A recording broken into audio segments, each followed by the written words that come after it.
Hello gamers! In this video, I'll show you a simple step-by-step solution on how to start passively leveling carpentry in Brighter Shores.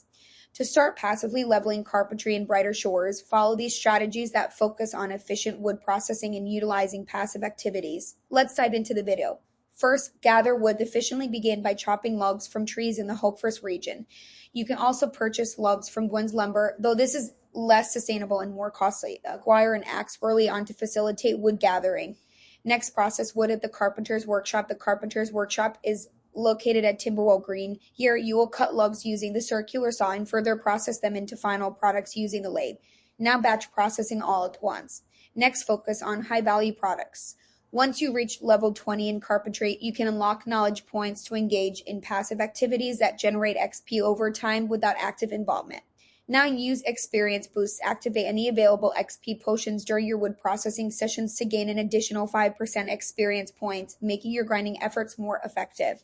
By consistently gathering and processing wood while also leveraging passive activities and experience boosts, you can efficiently level up your carpentry skills in Brighter Shores. That's it for today's guide. Hopefully, this solution's helped you.